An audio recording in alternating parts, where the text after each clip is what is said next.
अभी तक हम लोगों ने सारे थ्योरी के पार्ट देख लिए थे। अब हम क्या करेंगे, अब हम धीरे धीरे न्यूमेरिकल भी सॉल्व करेंगे कि न्यूमेरिकल कैसे सॉल्व होते हैं। ठीक है, हम कुछ एग्जांपल्स देखेंगे हर एक टॉपिक से दो तीन न्यूमेरिकल हम देखेंगे और चेक करेंगे कैसे न्यूमेरिकल जो मैंने कुछ सेलेक्ट कर रखे हैं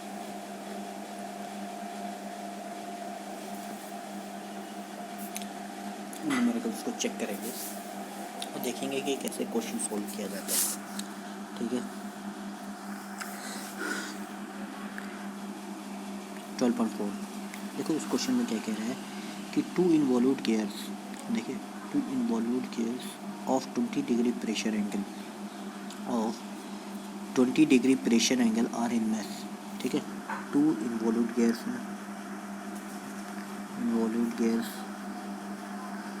20 डिग्री प्रेशर एंगल, ये हमारा फाई दे रखा है। इन्वॉल्व्ड गियर्स, ठीक, फाई दे रखा है। इन्वॉल्व्ड गियर्स कैसे होते हैं? कंजुगेट गियर्स होते हैं, कंजुगेट गियर्स होते हैं। ठीक, the number of teeth on pinion is 20 and gear ratio is 2। Number of teeth on pinion जिसको हम टी से स्मॉल टी से रिप्रेजेंट कर रहे हैं, ठीक, और गियर रेशियो जी की वैल्यू है 2। ठीक, if the pitch expressed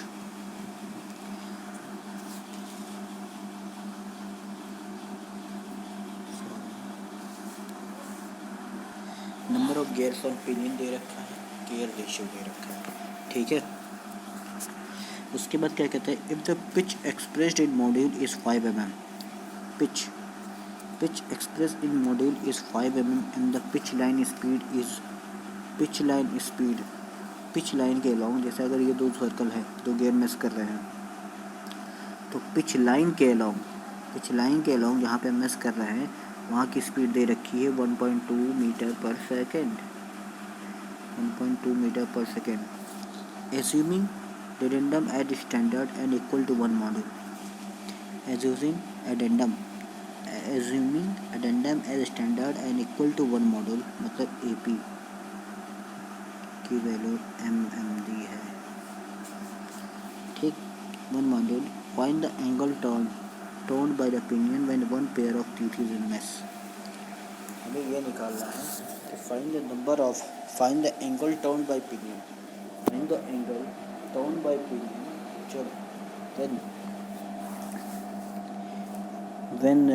when one teeth is in mess। तो यहाँ पे देखो सबसे पहले सारे गिवन डाटा हम सबसे पहले लिख देते हैं।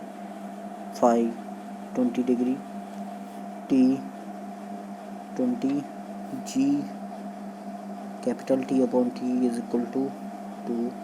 मॉड्यूल दे रखा है, module is 5 mm, module 5 mm, pitch line velocity 1.2 metre पर सेकेंड। ठीक, और हमें क्या दे रखा है, एडेंडम, फ्रैक्शनल एडेंडम 1 मॉड्यूल दे रखा है, 1 mm दे रखा है। तो टोटल एडेंडम क्या होगा, m इंटू ए पी, ये कितना हो जाएगा 5 mm। ठीक, ये सारी चीज़ें हमें दे रखी हैं क्वेश्चन में। अब हमें सबसे पहले निकालना है angle turn through by pinion when one pair is in mesh. ठीक, सबसे पहला पार्ट। और सेकेंड पार्ट हमें निकालना है the maximum velocity of sliding. Maximum velocity of sliding हमने पहले भी निकाला था, ω1 प्लस ω2। ठीक है, उस फॉर्मूले को यूज़ करके ω1 plus ω2 into P into Q. ठीक, ये हमारा वेलोसिटी ऑफ स्लाइडिंग है। ठीक, ये हमारा वेलोसिटी ऑफ स्लाइडिंग है, ये हमें पता है। ठीक है, तभी हम क्या करेंगे, सबसे पहले पहले पार्ट को हम यूज़ करेंगे। ठीक है, पहला part angle turn by pinion, हमें ये पता है, हम पे क्या निकालेंगे, we know that pitch circle of radius r is equal to mt/2, r is equal to mt/2। Pitch circle of radius निकल गया, कितना आ गया 50 mm आ गया। ठीक, पिच सर्कल ऑफ व्हील या गियर कह लो, पिच सर्कल ऑफ व्हील, तो ये कितना आएगा M capital T by two. अब कैपिटल टी कहाँ से आ जाएगा, capital T equal to G by T. G हमें दे रखा है 2 इक्वल टू टी अपॉन 20, ये आ जाएगा 40, टी इक्वल टू 40। इसकी वैल्यू यहाँ पुट कर देंगे तो हमें क्या आ जाएगा, आर की वैल्यू 100 mm। आर की वैल्यू हमें क्या आ गई 100 mm। ठीक, अब हमें ये पता है द एंगल टर्न हम कैसे निकालेंगे। सबसे पहली चीज़ एंगल टर्न बाई ओपिनियन हम कैसे निकालेंगे। ठीक है, हमें उसके लिए क्या चाहिए होता है, एंगल टर्न बाई ओपिनियन हम कैसे निकालते हैं। Length of arc of contact, length of अगर पिनियन के द्वारा चाहना है, length of arc of contact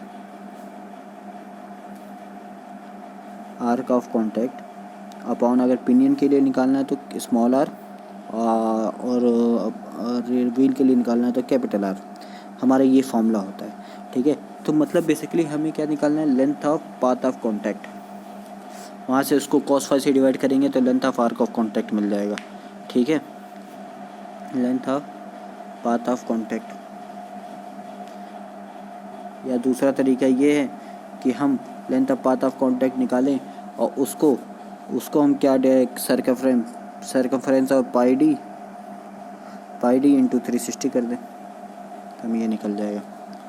ठीक, तो हमें सबसे पहले क्या निकालना है, हमें आर ए चाहिए होगा, आर ए कैपिटल आर है, ये दो चीज़ें चाहिए होगी। ये दोनों कैसे निकलेंगे, अब ये हमारा pitch circle radius of pinion plus addendum. ठीक, उसी तरह pitch circle radius of gear plus addendum. ठीक है, तो वही इसने यहाँ पे किया है, radius of addendum circle of pinion R A equal to R plus addendum, जो हमारा आ जाता है 55 mm। ठीक, उसी तरह radius of addendum of wheel R पे circle radius plus addendum 100 plus 1 equal to 105 mm।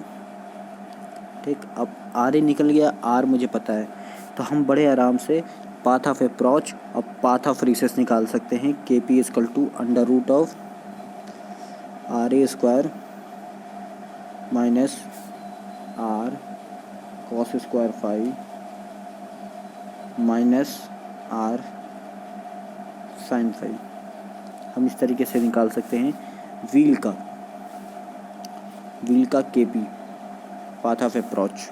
इसको हम क्या बोलते हैं, path of approach.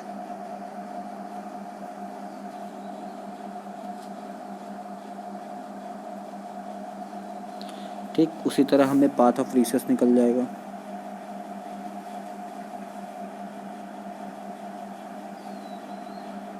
P L under root of R A square minus R cos square phi minus R, ये bracket के बाहर रहेगा, अंडर रूट के बाहर रहेगा साइन स्क्वायर फाई। तो यहाँ से हमें पी एल और के पी निकल गया। ठीक, अब जब हम इन दोनों को ऐड करेंगे तो हमें पाथ ऑफ कॉन्टैक्ट मिल जाएगा। Path of contact equal to क्या हो गया, के पी प्लस पी एल, और ये बराबर जब किसके आ जाएगा 24.15 mm। ठीक है, 24.15 mm। ठीक है, 24.15 mm। अब यहाँ से हम length of arc of contact निकाल लेंगे। Length of arc of contact equal to path of contact upon cos phi. Length of arc of contact यहाँ से हमें निकल जाएगा, और ये कितना आ जाएगा 25.7 mm। 25.7 mm। ठीक है, जब ये चीज़ आ जाएगी तो हमें यहाँ से फिर बड़े आराम से हमें ये निकल जाएगा कि एंगल टर्न बाय पिनियन कितना हो गया। ठीक है, कितना होगा, length of arc of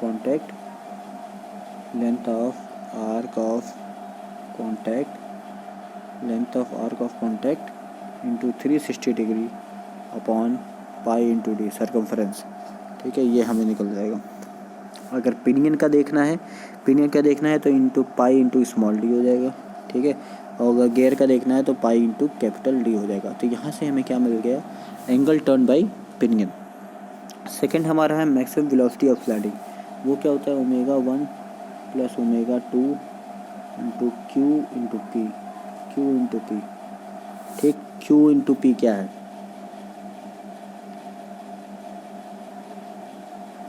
omega 1 हमें एक पता है कि v इजक्वल टू क्या है, omega 1 into R equal to omega 2 into R, ठीक। तो यहाँ से हम क्या करेंगे, हमें ओमेगा 1 चाहिए, ओमेगा 2 चाहिए, हमें दोनों के लिए कांस्टेंट होगा, फिर सर्कल रेडियस दोनों का हमें पता है। तो यहाँ से हम क्या करेंगे, ओमेगा 1 निकाल लेंगे यहाँ से और ओमेगा 2 निकाल देंगे, ठीक। अब आता है डिस्टेंस बिटवीन पॉइंट के पी क्यू क्या है, distance between point of contact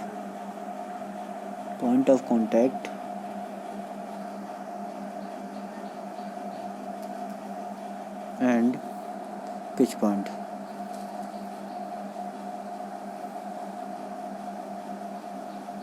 point of contact and pitch point, ठीक है, पी क्यू है, ठीक। तो वो हम क्या कर सकते हैं, के पी लिख सकते हैं, क्योंकि मैक्सिमम हमें चाहिए, मैक्सिमम वेलोसिटी ऑफ स्लाइडिंग चाहिए। तो ओमेगा 1 प्लस ओमेगा 2 हमेशा कांस्टेंट होगा, सिर्फ चेंज जो हो रहा है क्यू पी हो रहा है। क्यू पी की अगर वैल्यू हम मैक्सिमम रखेंगे तो ये भी हमारा वेलोसिटी ऑफ स्लाइडिंग भी मैक्सिमम आएगा। तो हम क्या करेंगे, के पी को लेंगे, ठीक है, क्योंकि यहाँ पे देखो के पी की वैल्यू 12.65 आ रही है, हाँ, और इसकी वैल्यू 11.5 आ रही है, जिसमें बड़ा क्या है 12.65। तो हम के पी को लेंगे, ठीक है, के पी को लेंगे इंटू ओमेगा 1 प्लस ओमेगा 2, ठीक। जब हम इसको मल्टीप्लाई करेंगे तो हमारा ये आ जाएगा 455.4 mm पर सेकेंड, हमारा आ जाएगा मैक्सिमम वेलोसिटी ऑफ स्लाइडिंग, ठीक है। ये सिंपल क्वेश्चन था, कोई इसमें दिक्कत नहीं थी, बस हमें ये देखना होगा कि जैसे जहाँ जिस केस में मैक्सिमम वेलोसिटी ऑफ स्लाइडिंग की बात कर रहा हो तो हम वहाँ पे के पी और पी एल में से जो बड़ा होगा हम उसको कंसीडर करेंगे, ठीक है, उसको कंसीडर करेंगे, ठीक है।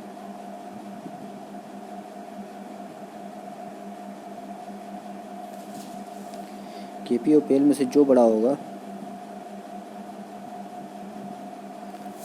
हम उसको कंसीडर करेंगे, जैसे कि यहाँ पे इसमें कंसीडर किया, इसमें के पी को कंसीडर किया, ठीक है।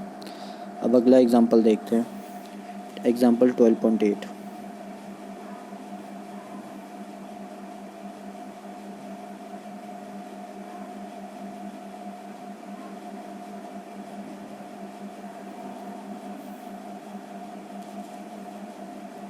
ये रहा एग्जांपल 12.8। वो एग्जांपल 12.8 क्या कहता है,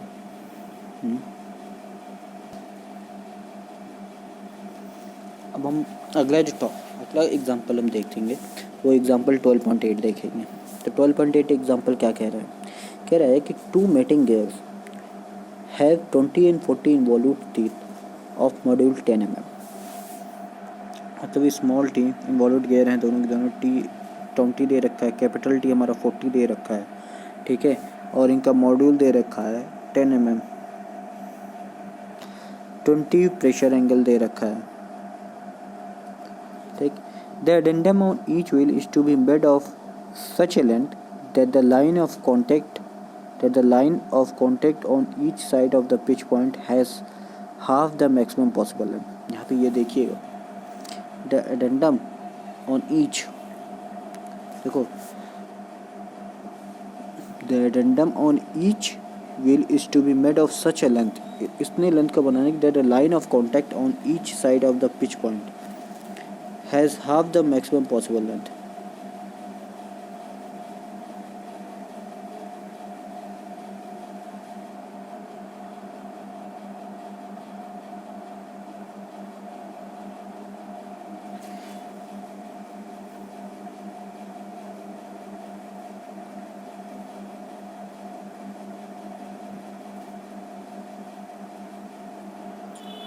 The line of contact on each side of pitch point has half the max, अच्छा ये कह रहा है कि अगर लाइन ऑफ कॉन्टेक्ट कितना होगा, अगर के पी देखा जाए तो मैक्सिमम लेंथ 1/2 का एम पी हो जाएगा।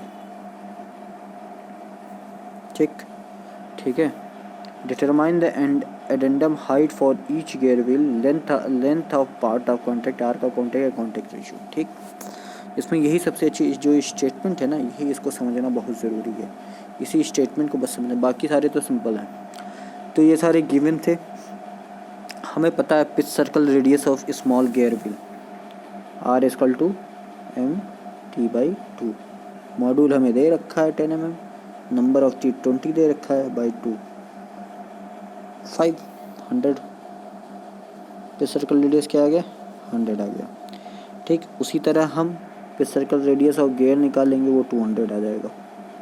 ठीक, अब हम आर ए एज्यूम करते हैं और आर ए ये क्या होता है, इसमें pitch circle radius plus addendum.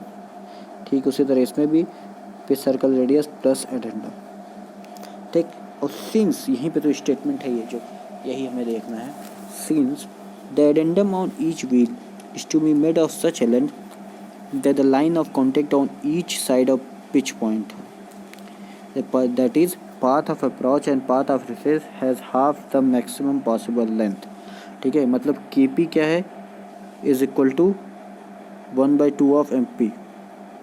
अब यहाँ पे देखो फिगर बोल रखा है 12.3 फिगर कहाँ है, 12.13 ये हमारा है ना। Kp जो है, Kp तुम्हारा यहाँ तक है। ठीक है, Kp तुम्हारा यहाँ तक है और MP यहाँ तक है पूरा। ठीक है, जो मैक्सिमम पॉसिबल लेंथ है जब 20 सर्कल रेडियस से वो इंटरसेक्ट करेगा, जब वो टेंजेंट हो जाएगा 20 सर्कल रेडियस पे। ठीक है, यही चीज़ है बस यहाँ पे। पाथ ऑफ अप्रोच जो हो जाएगा Kp हो जाएगा 1/2 ऑफ MP। ठीक, और यही Kp जब बेस सर्कल पे Kp जो है बेस सर्कल पे टेंजेंट हो जाएगा, उसका जो पाथ ऑफ जो लाइन है, लाइन ऑफ एक्शन जो है वो टेंजेंट हो जाएगा, तो उस केस में Kp बराबर MP हो जाएगा। ठीक है, पाथ ऑफ अप्रोच हमें मिल गया कि पाथ ऑफ अप्रोच कितना है, 1/2 ऑफ MP, 1/2 ऑफ MP। ठीक, ये देखो, फिर हमने वो पाथ ऑफ अप्रोच का फॉर्मूला लिखा, r sin 5/2। r sin 5/2 कहाँ से आ गया, अब ये देखो MP, हमें MP चाहिए। MP देखो क्या है यहाँ, ये पूरा यहाँ तक है। ठीक, और ये हमारा R है, बेस R हमारा ये है।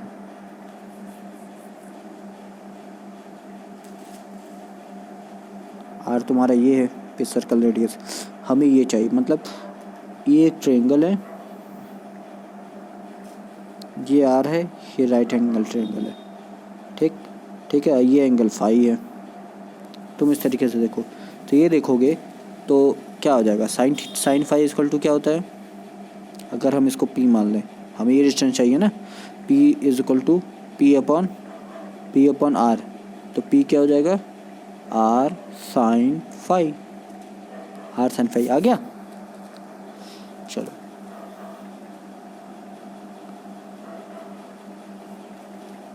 तो यहाँ पे हमारा R साइन फाई कैसे आ गया ये हमें पता चल गया, बाई 2 तो समझ में आ रहा है।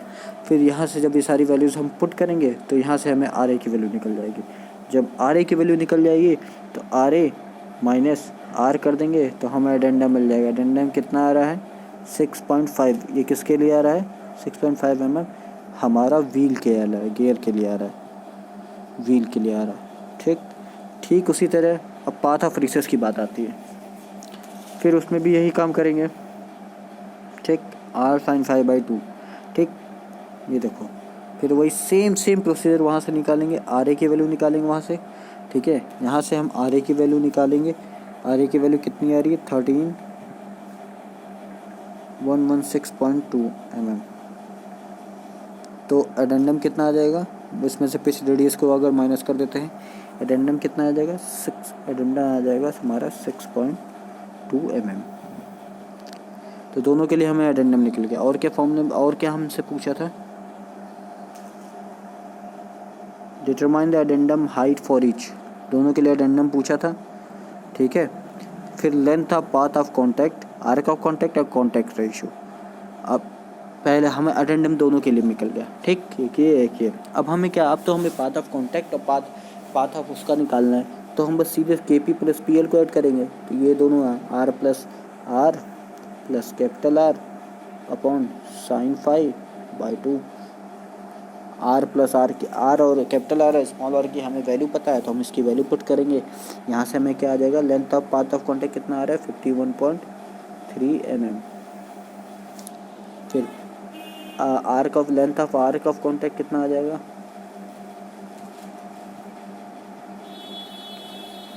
पाथ ऑफ कॉन्टैक्ट यानी कि 51.3 बाई cos 5 फाई की वैल्यू 20 डिग्री है, ठीक। तो ये हमारा कितना आ गया, ये आ जाएगा 54.6 mm length of arc of contact, length of arc of contact, ठीक। फिर आखिरी चीज़ हमसे क्या पूछ रहा है, कॉन्टैक्ट रेशियो। कॉन्टैक्ट रेशियो हमें पता है क्या होता है, कॉन्टैक्ट रेशियो इक्वल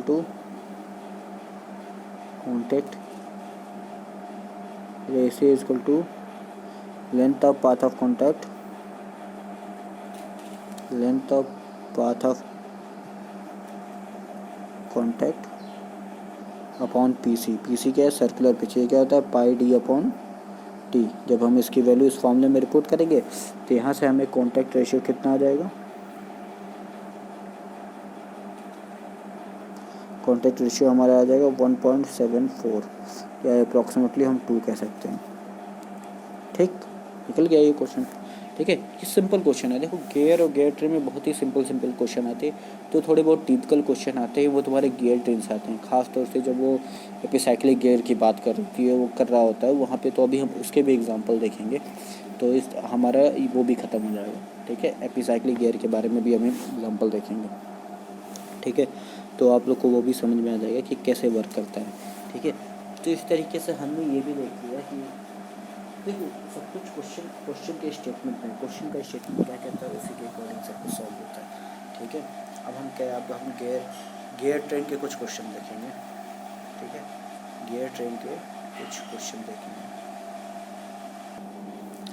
हाँ, तो अभी तक हम लोगों ने सिर्फ नॉर्मल गियर के बारे में देख लिया, कैसे number of teeth, minimum number of teeth, KP, length of path of approach या पाथ ऑफ रेसेस की वैल्यू निकालते हैं। अब हम देखेंगे एपिसाइक्लिक गियर ट्रेन, अगर कभी एपिसाइक्लिक गियर ट्रेन का अगर कोई क्वेश्चन आ जाता है तो हम उसे कैसे सॉल्व करते हैं, क्योंकि सिंपल गियर ट्रेन में तो हमें पता है वो उसमें ज़्यादा दिक्कत नहीं होती है, लेकिन एपिसाइक्लिक गियर ट्रेन में ये जो टेबल बनता है इसे हमें समझना होगा कि ये टेबल कैसे बनता है, और जहाँ पे आर्म हो, कई तरीके के गियर हों, उसको ऐसे क्वेश्चन को हमें कैसे सॉल्व करना है ये हमें समझना होगा, ठीक है। उसके लिए हम 2 एग्जांपल देखेंगे, ठीक है।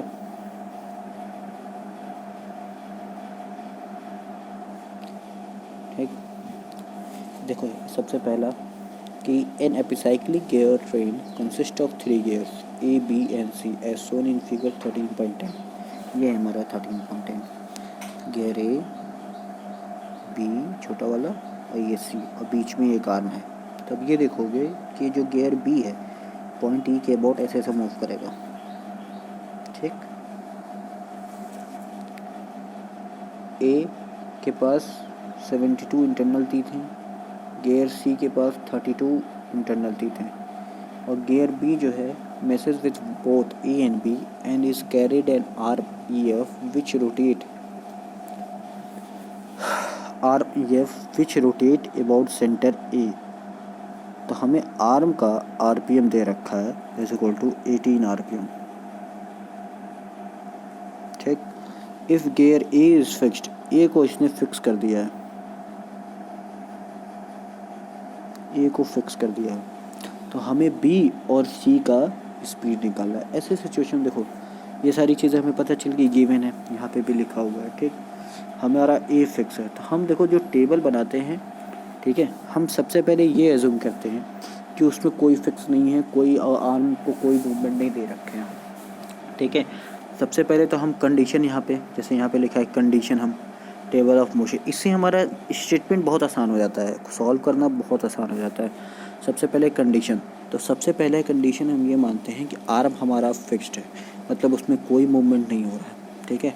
आर्म जब फिक्स है तो अगर हम सबसे पहले बाहर वाले गियर को देखते हैं, बाहर वाला गियर हमारा ए है, बाहर से या अंदर से, दोनों से कहीं से स्टार्ट कर सकते हो, तो बाहर से भी कर सकते हो, अंदर से भी कर सकते हो। अब हम ये एज्यूम करते हैं, मान लो इसमें जैसे कि आर्म को हम पहले 0 रोटेशन दे रहे हैं, आर्म का कोई मूवमेंट नहीं है, ठीक। उसके बाद हम सी पे आते हैं, गियर सी अगर हम ये पहले एज्यूम करते हैं गियर सी को हम +1 या +x या जो भी कह लो +1 हम मूवमेंट देते हैं, +1 यानी कि क्लॉकवाइज 1 RPM का मूवमेंट देते हैं, ठीक। अब तब देखोगे गियर सी जो है वो बी से इंगेज है, ठीक है। तो अगर कोई भी दो गियर, ये दो गियर है एक दूसरे से मिस कर रहे हैं, ये अगर ω1 वेलोसिटी से मूव कर रही है, तो अगर इसकी वेलोसिटी हमें चाहिए तो हम कैसे निकालते हैं, ω1 अपॉन ω2 इक्वल टू T2/T1। हमें ω1 इस केस में देखो गियर 1 क्या हो गया सी और गियर 2 क्या हो जाएगा बी। तो ω1 की वेलोसिटी हमें 1 दे रखी है, ω2 हमें चाहिए, ठीक। और T2 क्या है TB/TC, ठीक। तो यहाँ से ω2 क्या आ जाएगा TC/TB। सिंस कि दोनों की दोनों एक्सटर्नल गियर है, तो अगर एक गियर क्लॉकवाइज मूव करेगा तो दूसरा गियर एंटी क्लॉकवाइज मूव करेगा, तो यहाँ निगेटिव आ जाएगा। अब देखो यही चीज़ यहाँ पे लिखा हुआ है, ठीक है। तो हमें ये मिल गया गियर बी का स्पीड जब आर्म की वैल्यू 0 है और हमने गियर सी को +1 पॉजिटिव डायरेक्शन में मूव कराया, ठीक। अब देखो गियर बी जो है वो ए से इंटरनली अटैच्ड है, मतलब इसका जिस डायरेक्शन में मूव करेगी ठीक उसी डायरेक्शन में गियर तुम्हारा गियर ए भी मूव करेगा। तो इसको हम क्या लिख सकते हैं, गियर TC/TB इंटू TB/TA। ठीक उसी तरीके से ω/ω/B है ना, हाँ, इक्वल टू TB/TA, ठीक। तो यहाँ से हमें क्या मिल जाएगा इंटू TB/TA इंटू ω/B की वैल्यू क्या है -TC/TB, ठीक।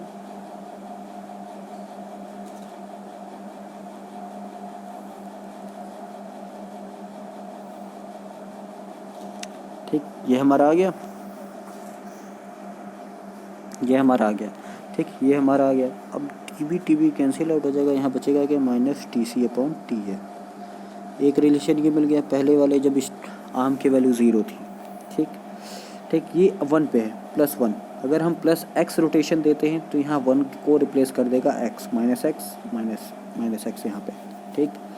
अब हम एज्यूम करते हैं जब x का हो जाता है तो हम ये मानते हैं कि आर्म को हमने y का रोटेशन दे रखा है पॉजिटिव, तो जब हम y को इक्वेट करते हैं तो y सेम उसी तरीके से हर इक्वेशन में इक्वेट हो जाता है, हर एक इक्वेशन में ऐड हो जाता है। जैसे पहले वाले इक्वेशन में x + y, ठीक है, दूसरे वाले इक्वेशन में y -x TC/TB, ठीक, आखिरी वाले इक्वेशन में y -x TC/TA, ठीक, ऐड हो जाता है।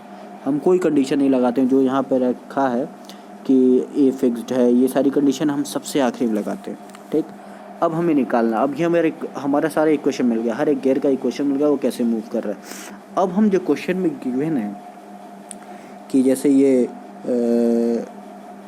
कि गियर ए की वेलोसिटी 18 RPM है, गियर आर्म जो है 18 RPM से मूव कर रहा है, गियर ए जो है वो फिक्स्ड है, तो बी और सी की स्पीड निकालो। अब देखो बी की स्पीड क्या है ये, सी की स्पीड क्या है ये, ठीक, सी की स्पीड ये है, ए की स्पीड ये है। अब देखो हमें स्पीड ऑफ सी निकालना है, ठीक। We know that speed of arm यानी कि वाई की वैल्यू 18 RPM है, ठीक, therefore Y equal to 18 RPM, ठीक। हमें ये पता है कि गियर ए जो है उसकी वैल्यू फिक्स्ड है, गियर ए क्या है वो फिक्स्ड है, कोई 0 RPM है, तो मतलब गियर ए का स्पीड क्या है यहाँ पे है ना, तो y -x TC/TA की वैल्यू 0 होगी। हमें y की वैल्यू पता है 18 RPM, मतलब 18 = x TC/TA, ठीक। ठीक है, X T C upon T है,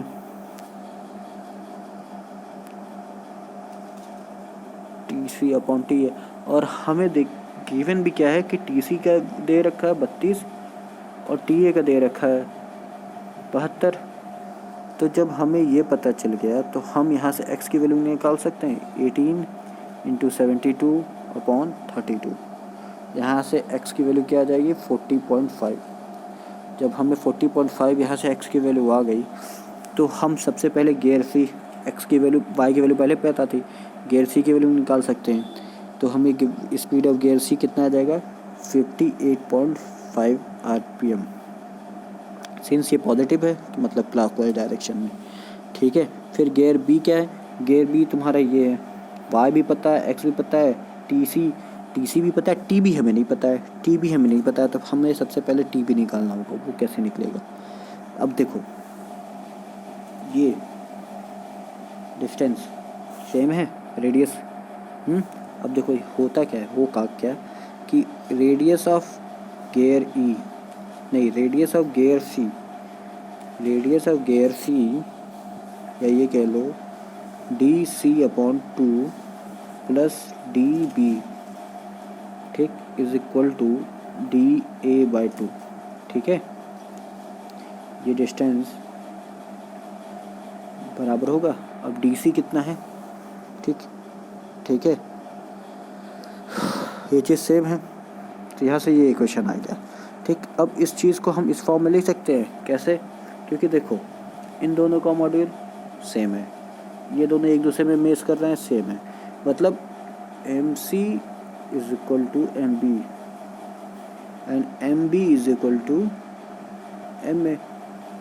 तो अल्टीमेटली क्या हो जाएगा, is equal to M C, ठीक। मतलब तीनों के मॉड्यूल सेम है, क्योंकि तीनों गेयर एक दूसरे से मैच कर रहे हैं, ठीक है, मॉड्यूल सेम है। तो जब मॉड्यूल सेम होगा m is equal to pi D by T, तो यहाँ से हम d से d को m के फॉर्म में रिप्लेस कर सकते हैं, जिससे t हमारा निकल जाएगा। तो इस तरीके से हमारा number of teeth on gear b क्या आ जाएगा 20, number of teeth on gear b क्या आ जाएगा 20। और जहाँ number of teeth on gear b आ जाएगा तो हम बड़े आराम से गेयर b का स्पीड निकाल सकते हैं।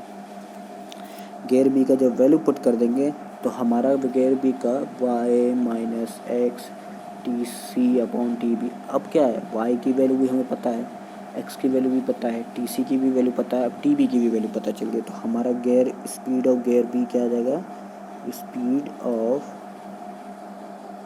गेयर बी कितना आ गया, ये हमारा कितना आ जाएगा, ये हमारा आ जाएगा -46.8 RPM, -46.8 RPM। मतलब ये एंटी क्लॉकवाइज डायरेक्शन में मूव कर रहा है, एंटी क्लॉकवाइज डायरेक्शन में मूव कर रहा है। या हम ये भी कह सकते हैं कि सिंस हमने पॉजिटिव 1 दिया है शुरू में आर्म को, ठीक है, अगर हम तो जिस डायरेक्शन में आर्म मूव कर रहा है उसके अपोजिट डायरेक्शन में 46.8 RPM से मूव कर रहा है, ठीक है। मतलब आर्म जिस डायरेक्शन में मूव कर रहा है उसके अपोजिट डायरेक्शन में ये मूव कर रहा है, ठीक है। तो ये समझ में आया। तो ऐसे क्वेश्चन में हम शुरू में ये कहते हैं कि सारे फ्री, ठीक है, हम आर्म को सब पहले 0 स्पीड पे रखते हैं, फिर धीरे धीरे आर्म को 1 स्पीड देते हैं, उसके बाद x और उसके बाद एक्चुअल वो स्पीड है, ठीक है, वो हम देते हैं, ठीक है। आखिरी में आर्म की स्पीड को सब में ऐड कर देते हैं, ठीक है। इस तरीके से हमारा ये हो जाता है।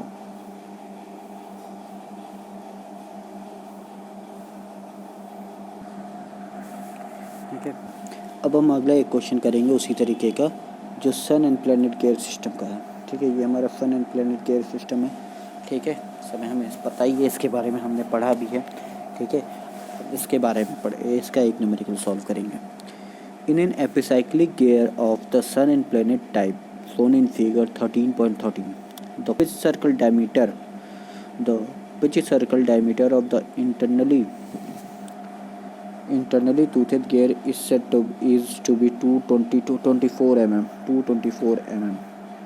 and module gear दे रखा है 4 mm में।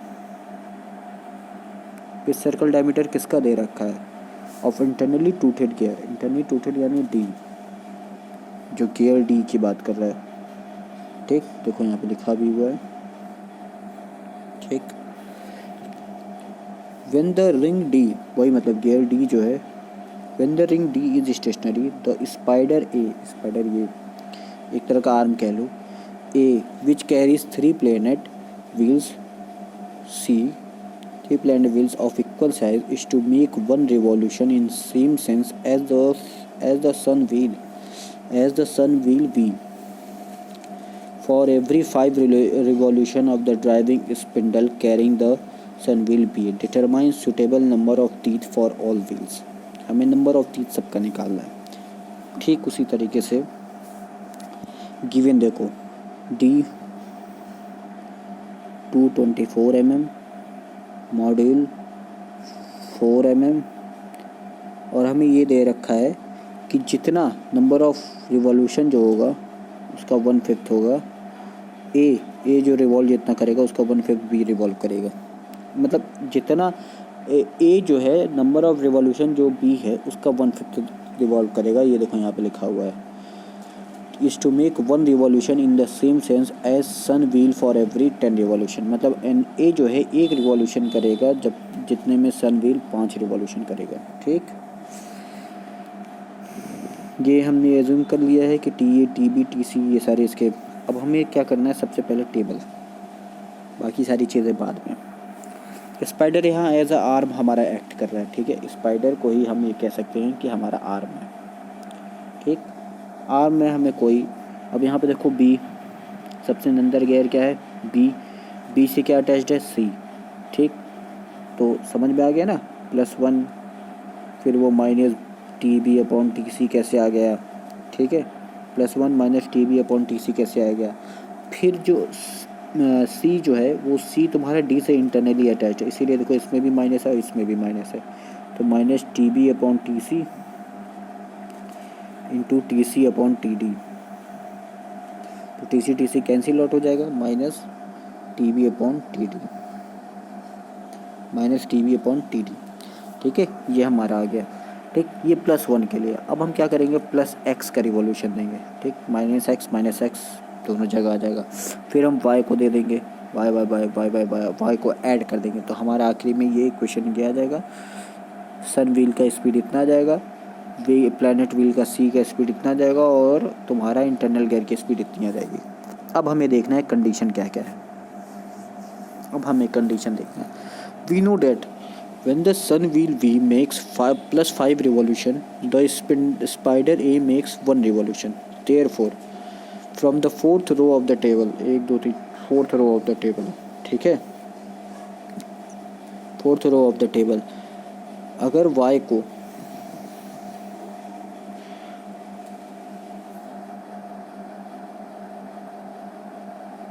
हाँ, सन व्हील वही कह रहा है कि स्पाइडर 1 रिवॉल्यूशन करता है। When the sun wheel makes 5 revolution, spider makes 1 revolution। तो स्पाइडर ये उसकी स्पीड 1 होगी, तो x और y की स्पीड क्या हो जाएगी 5। तो y की वैल्यू 1 है तो x की स्पीड क्या आ जाएगी 4, x की वैल्यू कितनी आ गई 4, ठीक। एंड सिंस द इंटरनली, हमें एक चीज़ और भी दे रखा है, since the internally toothed gearing D is stationary, D जो है स्टेशनरी है, तो y minus X minus T B by T D की वैल्यू क्या हो जाएगी 0, ठीक है 0। तो यहाँ से हमें क्या मिल जाएगा, T D upon T B की वैल्यू क्या आ जाएगी, इस फॉर्म में आ जाएगी, T D equal to 4 into T B, क्योंकि हमें तो वो निकालना है, नंबर ऑफ टीथ निकालना है, 4 into T B. We know that T D is equal to क्या है, T D upon M is equal to 2/4 ये हमें पता है, equal to 36 equal to 56 T D की वैल्यू हमें पता है, तो टी डी की वैल्यू अगर हमें पता है तो हमें टी बी की वैल्यू आराम से निकल जाएगी, ठीक है। टी बी की वैल्यू कितनी आ जाएगी, T B is equal to T D upon 4, T D कितना है 56/4 इक्वल टू 14, ठीक। हमें निकल गया टी बी, ठीक है। अब हम क्या करेंगे, अब हमारे पास क्या है, हमें टी डी निकल गया। अब हम ऐड ऑन करेंगे। Let T D let dB dCd be the pitch circle diameter of sun wheel, planet wheel and internally toothed rings D respectively. Assuming the pitch of all gear to be same, therefore form geometry. इस geometry से जब हम इस geometry को देखेंगे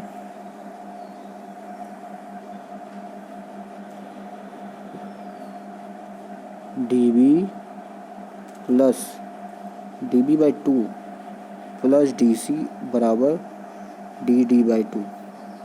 ठीक, यही geometry है ना, यही ज्योमेट्री है ना। 2 को मल्टीप्लाई कर दिया है, dB by 2 plus DC plus DC बराबर डी बाई 2। जब इसको मल्टीप्लाई करेंगे तो dB प्लस 2DC प्लस बराबर डी ये हमारा आ जाएगा। ठीक, अब इसको टी के फॉर्म में भी हम लिख सकते हैं। कैसे? Module equal to pi D upon T. Module हमें दे रखा है, तो क्या मॉड्यूल सबका सेम होगा? देखते हैं। अब देखो बी और एम बी बराबर एम सी। ठीक, क्योंकि बी और सी एक से मेट कर रहे हैं, और एम सी बराबर एम टी। ठीक, इसका कहने का मतलब क्या है कि एम बी बराबर एम सी बराबर एम डी, तीनों का मॉड्यूल सेम होगा। ठीक, मॉड्यूल सेम होगा तो हम वहाँ पे आखिरी में वो लिख सकते हैं डायरेक्ट। तो हम जब मॉड्यूल सेम होगा तो हम डायरेक्ट इसको इस तरह से लिख सकते हैं, टी बी प्लस 2TC बराबर टी डी। अब हमें टी डी की वैल्यू पहले से पता है, टी बी के हमने अभी निकाल ली, कितना था 14 प्लस 2TC, ये कितना था 56। तो यहाँ से 2TC की वैल्यू कितनी आ गई 14, यानी कि 42, TC की वैल्यू 21। ठीक, इस तरीके से हमने टी बी, टी डी और TC तीनों के नंबर ऑफ टीथ निकाल लिए। ठीक है, नंबर ऑफ टीथ निकल गए, कितने आ गए तुम्हारे? टी बी का 14, टी डी का 56 और इसका तुम्हारा 42। तीनों के नंबर ऑफ टीथ हमारे निकल गए। ठीक है, तो ऐसे क्वेश्चन में एपिसाइक्लिक गियर ट्रेन के क्वेश्चन में बस हमें यही करना है कि हमें देखना होगा कि कहाँ पे कैसे क्या हो रहा है। ठीक है, इसके अकॉर्डिंग हमें वैल्यू देनी होगी। ठीक है, सबसे पहले हम आर्म को 0 पुट करेंगे, उसको कोई मूवमेंट नहीं देंगे। फिर अगले टर्म में भी हम पहले 1+1 का मूवमेंट देंगे, फिर +x का मूवमेंट देंगे, फिर उसके बाद हम सबसे आखिरी वाले में हम उसके बाद हम आर्म को मूवमेंट देंगे y का, और y को फिर आखिरी में सारे इक्वेशन जो ऊपर के जितने भी इक्वेशन उस सब में ऐड कर देंगे। और जैसा भी हमारे क्वेश्चन में कंडीशन दे रखा होगा कि गियर ए स्टेशनरी है, तो उसके इक्वेशन को 0 कर देंगे, वहाँ से एक रिलेशन मिल जाएगा, या कोई ना कोई रिलेशन देगा। उन सारे रिलेशन को आखिरी वाले इक्वेशन में जब हम यूज़ करेंगे, इस वाले इक्वेशन में जब हम यूज़ करेंगे, इस वाले इक्वेशन में जब हम यूज़ करेंगे, तो हमारा जो भी कंडीशन है, जो भी हमारा जो गिवन डाटा है, उस रिलेशन को यूज़ करेंगे तो हमारा सारा सॉल्यूशन मिल जाएगा, सारे कंडीशन मिल जाएंगे और सारे के सारे अननोन हमसे सॉल्व हो जाएंगे। ठीक है, तो इस तरीके से हमने दो एपिसाइक्लिक और दो गियर के हमने एग्जांपल्स को देख लिया। ठीक है, तो सिंपल एग्जांपल आते हैं, इसी तरीके के एग्जांपल आते हैं। इससे टफ गियर ट्रेन में कोई भी क्वेश्चन नहीं बनेगा। ठीक है, इससे बाहर भी कुछ नहीं आएगा, चाहे वो सेमेस्टर हो चाहे एग्ज़ाम हो। ठीक है, गियर ट्रेन में इससे ज़्यादा टफ क्वेश्चन नहीं बन सकते। ठीक है, थैंक यू। तो यहाँ फिर क्लास एंड करते हैं। ठीक है, यहाँ पे क्लास फिर एंड करते हैं। Thank you.